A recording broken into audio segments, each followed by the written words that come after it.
Alright, hello everyone. So just as I put this ship on cruise control, perfect, 50 seconds.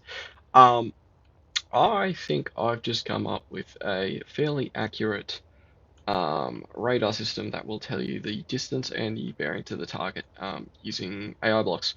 So this is just a follow-up on the previous video that I made where I was just experimenting with like a rotor setup for AI blocks. Um, this one can't really tell you altitude of the target. Um, but hopefully if I've got it set up right, I might actually just turn this rotor back on because I don't really trust it. Rotor.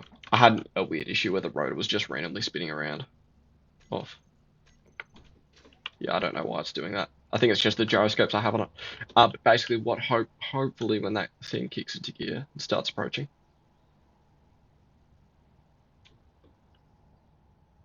Apologies for the frame rate as well. I'll have the graphics ramped all the way up. Okay, there it is. So the thrusters have just kicked online. So hopefully this thing will realize that that's a threat, points towards it, and now it's tracking the distance to the target as it comes in. Closer, closer, closer. Flies overhead.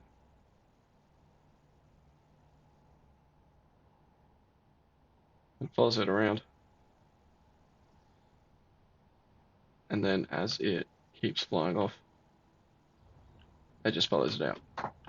So you essentially just have this on a big circular screen, and it would just track any incoming targets. That's going to crash into the mountain, isn't it?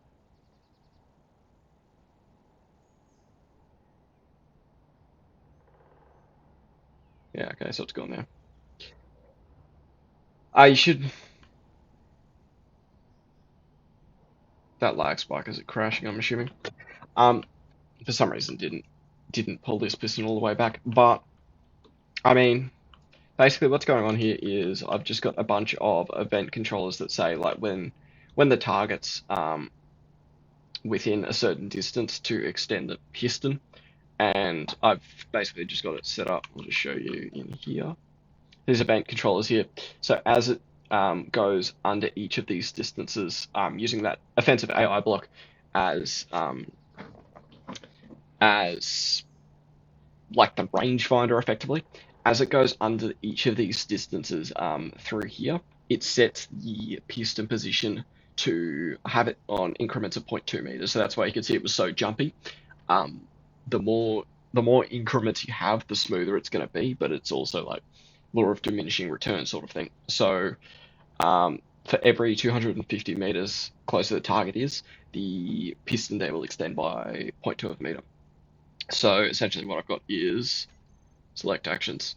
I'm just using the piston set and move.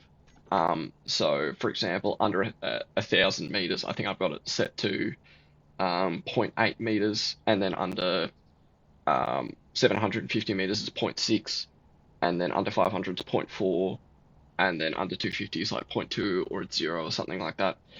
And it'll just follow the thing all the way through. And on the output of it, I guess the not gate, I have it set up to the next increment. So as the target's flying away, it will realize that it's no longer within the range of that event controller, and it'll extend the piston back out. So yeah, that is I think actually the first like fully functioning. It isn't a radar. It doesn't shoot out the little beams like an actual radar would.